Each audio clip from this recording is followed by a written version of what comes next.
Mesdames, Messieurs, bonjour. Alors, je suis désolé de ne pas pouvoir être présent aujourd'hui, mais bon, malheureusement, je suis en confinement pendant la semaine. Je serai a priori de retour dans la semaine prochaine. Je suis Julien Bernon et je suis le professeur principal de votre enfant en 211. Donc, je suis également professeur de SNT cette année, c'est-à-dire sciences numériques et technologiques. On verra un petit peu après ce qu'est cette matière. Mais d'abord, je vais vous parler des méthodes pour vous connecter à l'ENT et Pronote afin de pouvoir accéder aux informations de votre enfant. Donc pour y accéder, il faut aller sur le site internet du lycée. Donc l'adresse du site internet, elle est ici. Donc c'est lycée-feuillade-lunel.ac-montpellier.fr. Mais en réalité, vous pouvez également aller directement, alors soit en cliquant sur l'icône ENT qui est en bas à droite ici, soit en tapant directement l'adresse de l'ENT qui est louis-feuillade.mont-ent-occitanie.fr. Voilà. Une fois que vous êtes sur cette page-là, il vous suffit de cliquer sur « Se connecter » pour arriver à l'interface de connexion auquel vous allez vous connecter avec vos identifiants parents ou élèves selon ceux que vous avez. Donc voilà, Académie de Montpellier, vous choisissez bien l'onglet élèves ou parents de l'Académie de Montpellier, vous appuyez sur valider. Vous arrivez sur cette page-là où on vous demande vos identifiants de connexion. Donc normalement, soit c'est ceux de l'année dernière qui fonctionnent, soit ceux que j'ai pu distribuer en début d'année aux quelques élèves qui en avaient besoin. Voilà. Une fois que vous êtes connecté, vous arrivez sur cette page de connexion avec en premier lieu la charte d'utilisation et on va le voir en direct directement à partir de mon site internet par rapport à mon navigateur. Donc je retourne sur internet ici. Vous êtes maintenant sur l'accueil de l'ENT de Louis Feuillade et donc vous avez accès à plusieurs panneaux. Notamment pour commencer la rubrique messagerie qui vous permettra d'envoyer des messages ou d'en recevoir. Donc pour écrire un message, alors vous avez la possibilité d'écrire directement si vous connaissez la personne. Si vous ne connaissez pas, vous avez l'onglet assistant destinataire.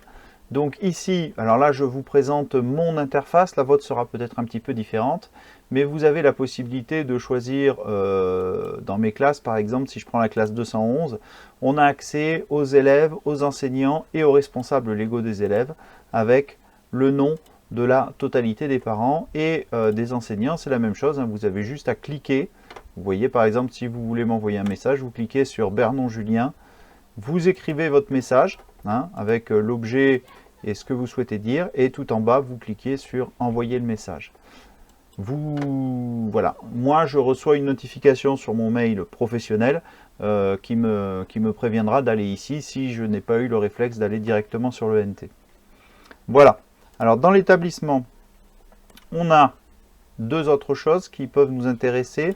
Dans l'onglet scolarité, vous avez l'onglet Pronote qui vous permettra de basculer directement sur l'interface Pronote. Vous n'avez pas de connexion à faire pour arriver sur Pronote une fois que vous êtes dans l'ENT. Ensuite, au niveau des choses intéressantes dont je voulais vous parler, ça va être la partie établissement, le menu CDI. Dans ce menu-là, vous allez avoir ce bouton-là, accéder au site direct du CDI. Donc vous cliquez dessus et vous allez arriver sur le site du CDI. Alors pourquoi je dis ça? Parce que le CDI a un rôle très important dans l'orientation de votre enfant. Et il se trouve que c'est important avec les enjeux qu'il y a de choix de filière et d'orientation en fin d'année, que vous ayez également les outils pour lui permettre de l'aider dans le choix de son orientation qu'il aura à faire en cours d'année. Donc je travaillerai avec eux dans le cadre de leur de vie de classe cette année, mais il peut être intéressant que vous sachiez un petit peu de quoi il en retourne et quelles sont les informations auxquelles vous pouvez accéder. Tout ça, c'est dans l'onglet orientation ici. Vous cliquez dessus et vous avez plusieurs services sur lesquels vous pouvez cliquer pour regarder un petit peu comment ça fonctionne.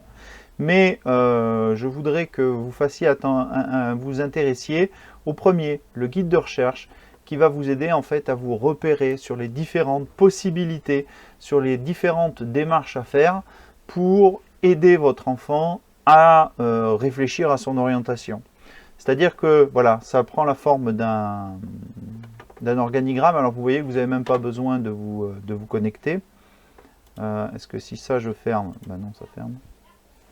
Donc dans cet organigramme, vous avez un petit peu la présentation de comment va démarrer la recherche d'orientation. J'ai des idées de métier. Pour beaucoup d'élèves en seconde, le choix du métier est quelque chose de très nébuleux.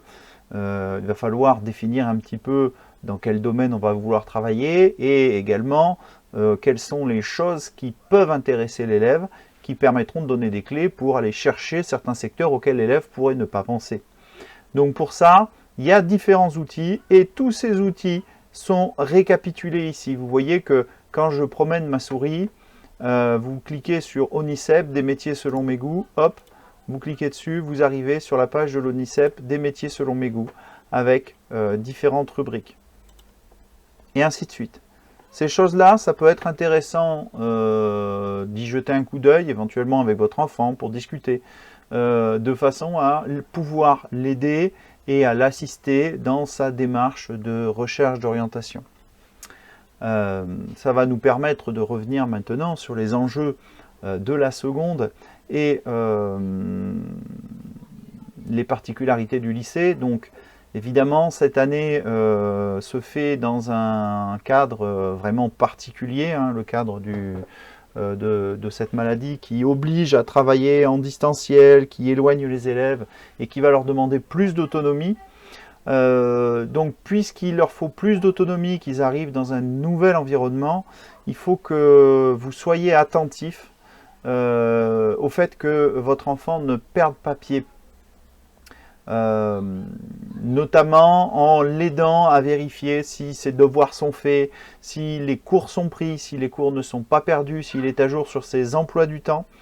Donc toutes ces informations, vous les avez dans Pronote, hein. Il suffit d'aller, je reviens sur l'interface ici, vous allez dans pédagogie, non, c'était pas dans pédagogie, c'est dans établissement non plus, c'est scolarité, alors Pronote. Voilà, et normalement vous avez accès, alors effectivement hein, vous avez une interface qui doit être un petit peu différente de l'interface professeur, mais normalement vous avez accès à son emploi du temps. Si je regarde dans le cahier de texte vision élève, travail à faire par exemple, ou contenu des cours, vous avez accès à l'intégralité du travail qui a été à faire et la date pour laquelle il faut la faire. Et le contenu des cours c'est la même chose. Donc il vous est possible de contrôler relativement où en est votre élève et évidemment chacun de mes collègues vous présentera ces différentes façons de travailler. Personnellement, moi en SNT, j'utilise énormément mon propre site internet. Mon propre site internet, l'accès y est simple, il suffit de taper bernon.fr dans votre navigateur. Vous accédez à mon site internet avec le cours qui est ici. Alors la SNT c'est quoi? C'est une matière qui est apparue avec la réforme du lycée. Il y a 1h30 d'enseignement par semaine et ça n'est en rien un enseignement facultatif. Il a le même statut que les mathématiques, l'histoire géo ou le français.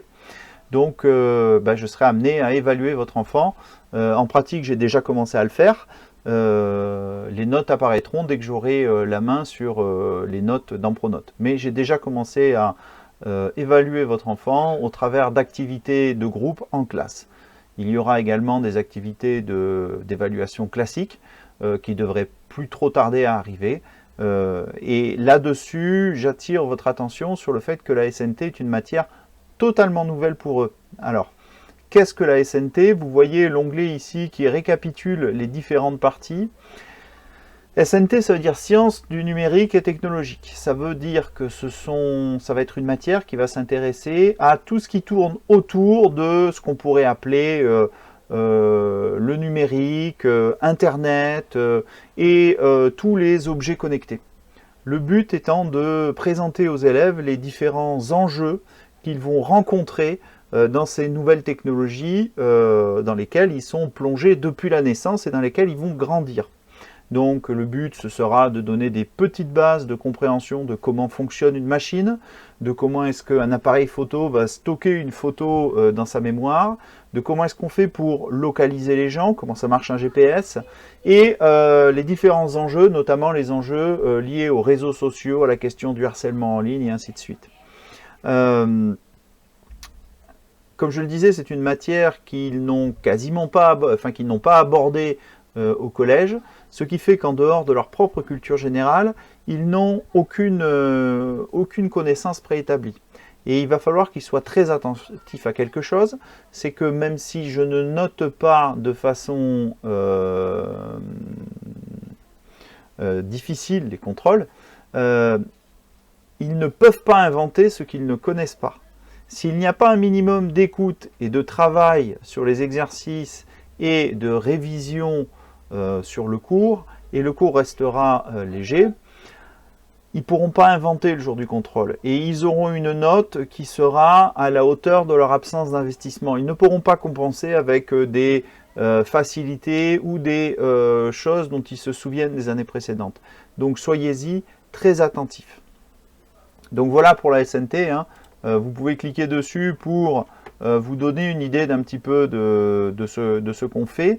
J'ai déjà la quasi-totalité du programme de l'année qui est présent dessus, avec notamment des exercices d'application. Alors les exercices d'application, vous les voyez ici. Si par exemple, là c'est un exercice de conversion, si je mets par exemple 235, il va m'aider.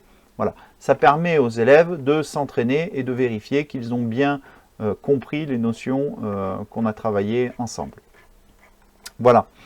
D'une façon plus générale, c'est valable pour toutes les matières. Je vous disais qu'on arrive au lycée où il va y avoir beaucoup plus d'autonomie. Faites très attention à la capacité de votre enfant à réussir à suivre au lycée.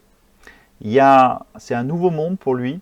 Ne lâchez pas forcément la bride dès le début de l'année et vérifiez que certaines choses qui pouvaient paraître évidentes ne se sont pas totalement décalées, par exemple avec le confinement. Je pense notamment aux horaires de sommeil.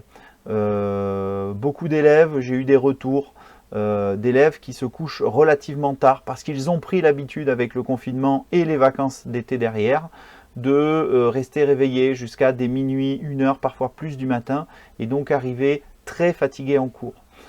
Faites attention, essayez de faire en sorte de préserver leur nuit. Un élève a besoin de bien 8 heures de sommeil chaque nuit pour pouvoir assimiler correctement le lendemain. S'il n'est pas en situation, s'il est un petit peu trop fatigué, eh ben, tous ces manques d'attention pendant les cours viendront se rajouter aux éventuelles difficultés qu'il ressent et ça pourra nuire à son orientation. De la même façon, si vous pouvez jeter un coup d'œil de temps en temps au travail, à la tenue de ses affaires, sans forcément rester aussi attentif que lorsqu'il était en primaire, bien sûr, ça pourra l'aider et le cadrer. Si il est dans votre choix de lui laisser plus d'autonomie, bien sûr, c'est votre décision. Mais je pense qu'il est bien de faire un premier point et de laisser un premier temps d'adaptation à l'élève où vous êtes derrière lui pour vous assurer que le travail est fait. Voilà, c'est à peu près tout pour moi. Encore désolé de ne pas avoir pu être là ce soir. Et n'hésitez pas à me contacter via l'ENT si jamais vous avez besoin de me rencontrer de façon à ce que nous discutions de vive voix. Merci beaucoup. Au revoir.